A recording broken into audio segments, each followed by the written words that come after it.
¿Qué rol juega la historia en el discurso de Putin? Respecto del lugar que ocupa el discurso histórico en el putinismo, yo diría que es un lugar muy importante el que ocupa. De hecho, habrán visto a Putin montando caballos en cuero, cazando animales, bueno, entre esas muchas actividades que tiene, también hace judo. Es un historiador revisionista, podríamos decir. Es decir, le gusta dar su propia versión de la historia y eso lo hace constantemente. Suele publicar artículos que refieren a temáticas históricas. De hecho, publicó un artículo en la página del Kremlin para dar su interpretación de las causas sobre la Segunda Guerra Mundial, por ejemplo. Y ahí prácticamente Alemania quedaba totalmente dejada de lado, y toda la culpa la tenía la organización que había dado el Tratado de Versalles, por ejemplo. Pero también últimamente viene reflexionando sobre la relación entre Ucrania y Rusia. El año pasado también publicó en la página del Kremlin un artículo en donde hablaba de la unidad histórica entre los pueblos rusos y ucranianos, por ejemplo.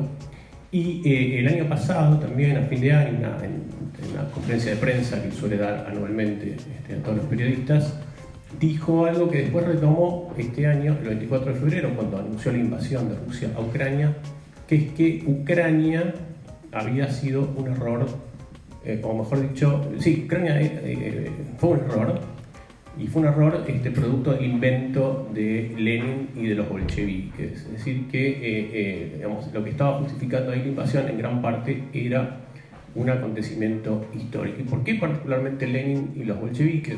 Bueno, porque dentro de la interpretación que hace Putin de la historia rusa, entiende que hay una continuidad histórica de casi 1000 años en ese territorio, dada precisamente por la continuidad del Estado ruso. O sea, hay un Estado que sobrevive a cualquier tipo de periodo histórico, ya sea imperial, ya sea comunista, ya sea capitalista, como sucede actualmente en Rusia. Y Rusia fue grande, fue próspera cuando ese Estado fue fuerte, fue centralizado y se mantuvo de pie. Por el contrario, cuando hubo momentos en los cuales esa continuidad del Estado se vio amenazada, Rusia entró en la debacle, guerra civil, invasiones extranjeras, etcétera, etcétera. Hay varios momentos a lo largo de la historia rusa, no los voy a aburrir, para aquellos que ya la cursaron y para los que la cursen vamos a dejar en suspenso, pero hay un evento que es central, que es la Revolución de 1917.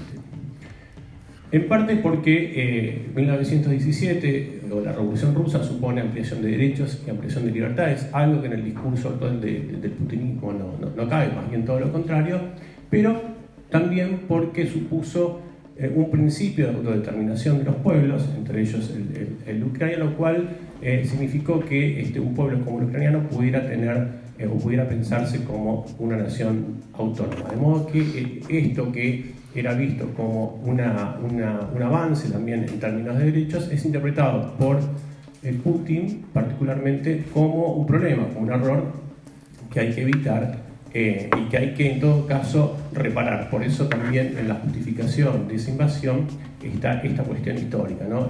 Ucrania es un error, es un invento de los bolcheviques, hay que reparar ese error y ahí es donde Rusia tendría que intervenir.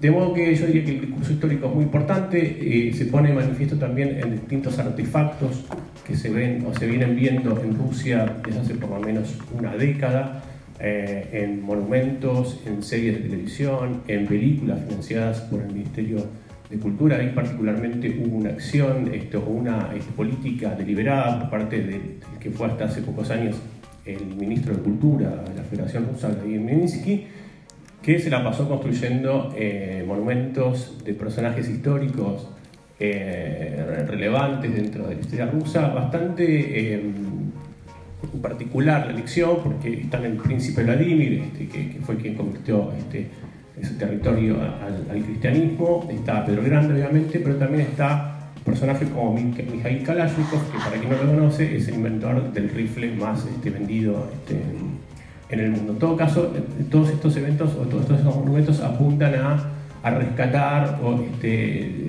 elementos importantes o que ayudaron a reforzar esa grandeza del Estado ruso. Y hay particularmente una exhibición que se montó en Moscú y después se replicó en varias ciudades del interior de Rusia, que se llama Rossiya Moya Historia, es decir, Rusia, mi historia, que es una exhibición impresionante, que tiene salas multimedia, tiene proyecciones, bueno, es todo un despliegue de tecnología para contar la historia rusa, que fue muy visitada, fue muy exitosa, todavía sigue estando montada, y en donde un poco la moraleja que deja esta exhibición es precisamente eso, ¿no? Rusia fue fuerte, fue próspera cuando tuvo un Estado centralizado, un Estado fuerte, y por el contrario, Rusia entró en decadencia cuando ese Estado se vio amenazado, con lo cual hay que reforzar esta dirección. De modo que sí, la historia es un insumo muy importante para el putinismo actualmente y particularmente para justificar esta acción en Ucrania.